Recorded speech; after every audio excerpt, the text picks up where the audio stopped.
Alcohol একটি বিস্ময়কর পানীয়।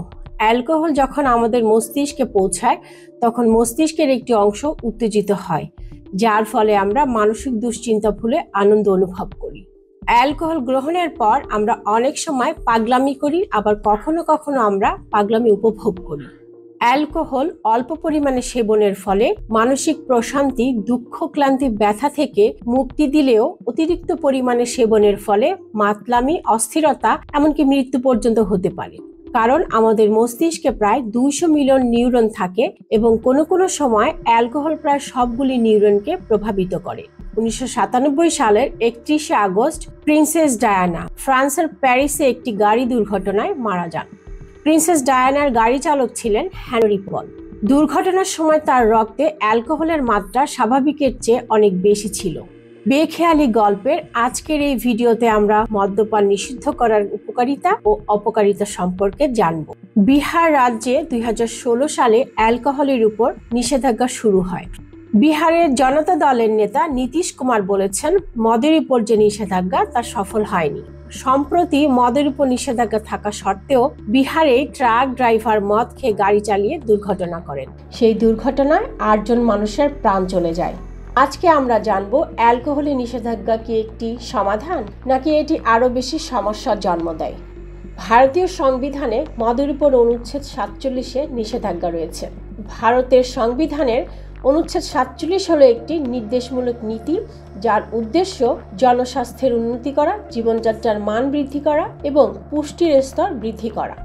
রাষ্ট্রের উচিত এই দায়িত্বগুলোকে অগ্রাধিকার দেওয়া এবং বিশেষ করে ক্ষতিকারক ওষুধ এবং অ্যালকোহল ব্যবহার নিষিদ্ধ করার জন্য কাজ করা, যদি না সেগুলো চিকিৎসার কারণে প্রয়োজন হয়। এসব জানার আগে আমাদেরকে ইতিহাস জানতে হবে।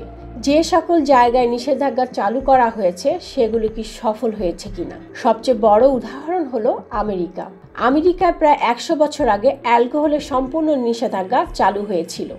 আমেরিকা 1830 দশকের দিকে মদ সেবন নিয়ে অনেক সমস্যার সম্মুখীন হচ্ছিল, যার ফলে আমেরিকা 1830 সালে অ্যালকোহলের উপর সম্পূর্ণ নিষেধাজ্ঞা চালু করে। এরপর 1893 সালে অ্যান্টি সেলুন লীগ গঠিত হয়। এইখানে সেলুন বলতে বোঝানো হয়েছে বার, যেখানে গিয়ে মানুষ মদ সেবন করে। অক্টোবর 1919 সালে ভলটেস্ট অ্যাক্ট পাশ হয়, যার ফলে আমেরিকায় মদ্যপান সম্পূর্ণরূপে ব্যান হয়ে যায়। 1919 সালে মদ ব্যান করার পরে 1920 সালে বুটলেগিং শুরু হয়ে যায়। বুটলেগিং বলতে সাধারণত অবৈধভাবে মদ উৎপাদন, বিক্রয় বা পরিবহনকে বোঝায়, যার ফলস্বরূপ মদের উৎপাদন ও সরবরাহ গুপ্ত ও আন্ডারগ্রাউন্ড হয়ে যায়। তা সত্ত্বেও বাজারে মদ পাওয়া যেত। প্রচলিতভাবে মদের উপর যে নিষেধাজ্ঞা ছিল তা ব্যর্থ হয়ে যায়, কারণ অনেক বেশি অসামাজিক কার্যকলাপ শুরু হয়ে যায়, অনেক বেশি অপরাধ সংগঠিত হতে শুরু করে। তার পাশাপাশি মদের চোরাচালান হয়। এর ফলে মাফিয়ারাও এর মধ্যে অন্তর্ভুক্ত হতে শুরু করে দেয় এবং মাফিয়ারা থাকাকালীন অনেক বেশি হত্যাযজ্ঞ চলতে থাকে। অবশেষে 1933 সালে অর্থাৎ মদ্যপান ব্যান করার 13 বছর পর মদের উপর সকল প্রকার নিষেধাজ্ঞা বাতিল করে দেয়। অনেক ইসলামিক দেশগুলোতে শুরু থেকেই মদের উপর নিষেধাজ্ঞা চালু করা আছে এবং সেগুলো এখনও কার্যকর। যে সকল দেশগুলোতে প্রথমে মদ্যপানের স্বাধীনতা ছিল এবং পরবর্তীতে মদের উপর নিষেধাজ্ঞা চালু করে, সেই দেশগুলোতে সমস্যা দেখা দেয় বেশি। আমেরিকা তার প্রধান উদাহরণ। যখনই ভারতে মদ্যপানের উপর নিষেধাজ্ঞার কথা উঠে আসে, তখনই আমাদের দুটি রাজ্যের কথা মাথায় আসে।